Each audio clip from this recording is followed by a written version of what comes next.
Saudações e sejam todos bem-vindos ao canal Visão Global Sem Filtros. Hoje, na rubrica Análise Jurídica Global, vamos trazer aqui uma análise meramente jurídica sobre o suposto atentado contra a vida do Venâncio Mondlane. Agora é a altura de fazermos um pedido especial para si que nos acompanha, para que se inscreva no canal e ative aquele sino das notificações para que possa ter todos os trabalhos que produzimos aqui. Isso nos dá alguma força, nos dá energia de produzirmos estes conteúdos isentos, conteúdos sem filtro.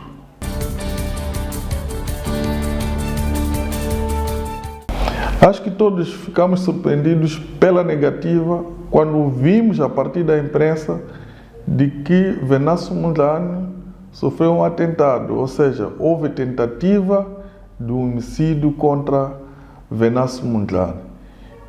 E por causa disso mesmo, nós acompanhamos os fatos, vimos o que foi dito e o que supostamente terá acontecido e decidimos trazer esta análise. Nós dissemos que é análise meramente jurídica, porque vamos olhar de forma, digamos assim, cega os fatos e pegamos esses fatos, meter no direito e ver se de fato houve ou não tentativa de homicídio no sentido rigoroso dessa palavra tentativa.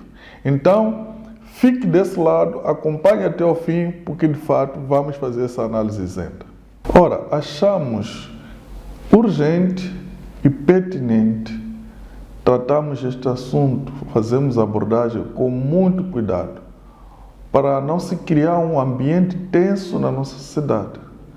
Por isso nós advogamos uma pré-campanha, bem como a própria campanha, ordeiras e pacíficas, onde os partidos políticos e os seus candidatos, tanto à presidência da República, possam, de forma segura e livre, prosseguir os seus interesses.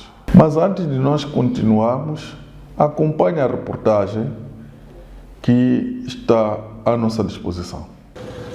Para explicar exatamente o que aconteceu. E o que aconteceu foi simples. Houve um indivíduo que foi enviado para a nossa marcha e que queria ficar exatamente nas minhas costas. Como eu tinha alguém a proteger minhas costas, passou a vida a chutar os pés dessa pessoa, a empurrar essa pessoa, que era para furar a barreira de segurança para chegar até mim. E tendo sido isto, este delegado político provincial que estava nas minhas costas, deu um sinal de segurança, a segurança ficou atenta. Em algum momento, o indivíduo tentou bruscamente passar até onde eu estava.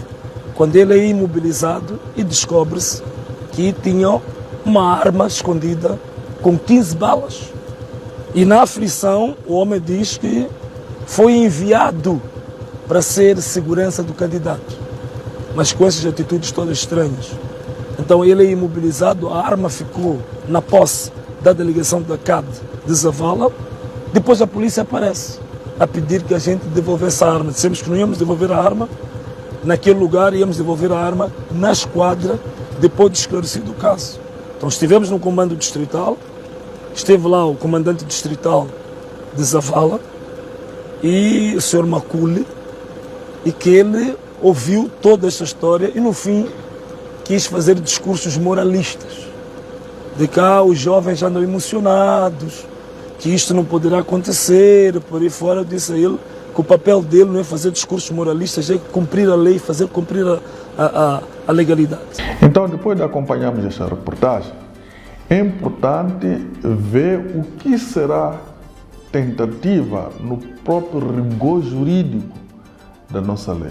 Ora, diz no número 1 do artigo 17, a lei número 24/2019, de 24 de dezembro, que há tentativa de um crime quando o agente pratica atos de execução de um crime que decidiu cometer sem que este chegue a consumar-se. Assim sendo, é preciso primeiro entender o que são atos de execução, uma vez que só pode haver tentativa se o agente necessariamente tiver praticado atos de execução. Depois de vermos a definição da tentativa, conforme citado no artigo anterior, agora é a altura de analisarmos as três vertentes do aparecimento de ato de execução.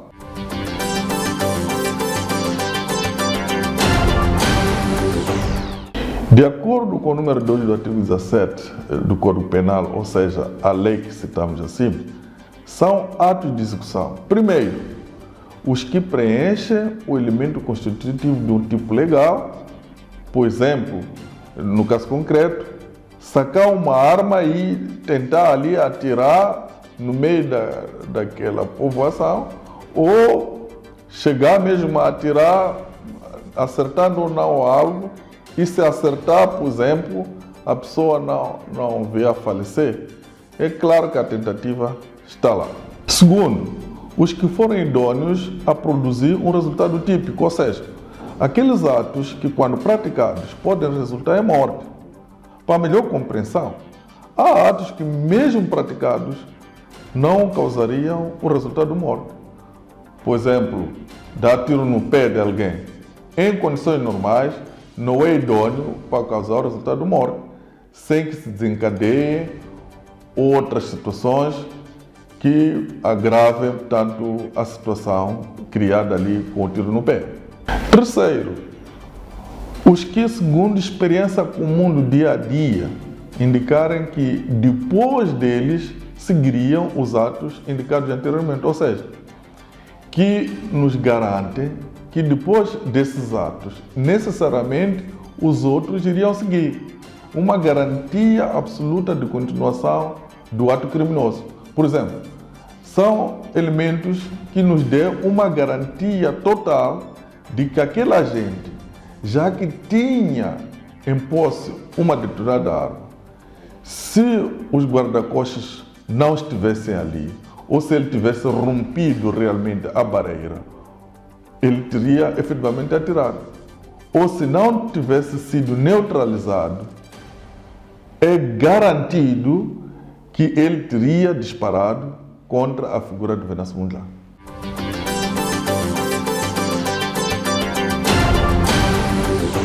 Então, chegados até aqui, é preciso discutir a pertinência e a importância de uma investigação.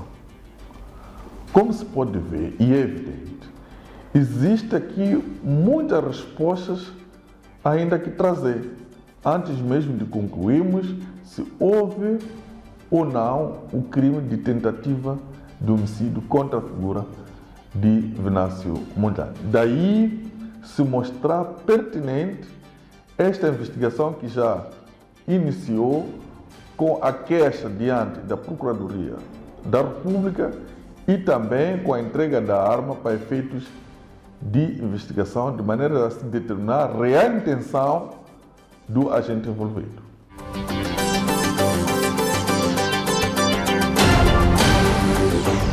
Em relação aos pronunciamentos da Polícia da República de Moçambique, foram pertinentes, necessários e que, de alguma maneira, acabam nos tirando algum fardo de medo em relação ao que efetivamente seria a pretensão daquele cidadão. Ainda assim, assumindo que a polícia é o garante da nossa segurança e devemos gratidão em relação a isso, não devemos esquecer que existem algumas experiências nacionais de alguns polícias que abandonaram sua missão nobre de proteger os cidadãos e cometeram crimes contra os mesmos cidadãos. Por exemplo, crimes de tortura, crimes de roubo, crimes até de homicídio. Por isso, a Procuradoria deve investigar com clareza e profundidade este cidadão, apurando com provas conclusivas a real intenção deste agente naquela ocasião.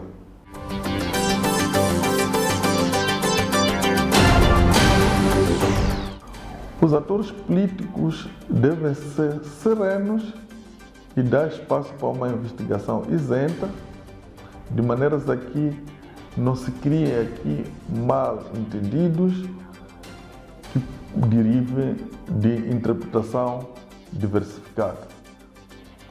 a investigação deverá produzir matéria bastante e convincente do papel desempenhado por aquele agente naquela ocasião e, por via disso, livrar a sociedade de quaisquer temores.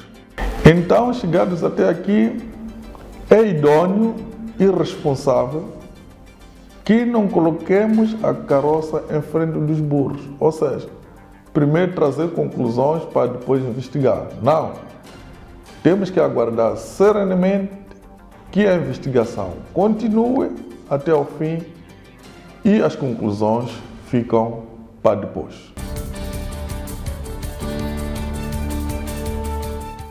Chegados até aqui, queríamos mais uma vez pedir para que se inscreva no canal, partilhe os conteúdos e também ative o sino das notificações. Dessa maneira estará fortificando o canal e nos incentivando a produzir mais conteúdos isentos. Ao mesmo tempo, queremos agradecer a todos que já estão inscritos, porque já atingimos a marca dos 1000 inscritos. E seguimos em frente, agora a meta é alcançar 2000 inscritos. Então, faça a sua parte, por favor, nos ajude. Até breve.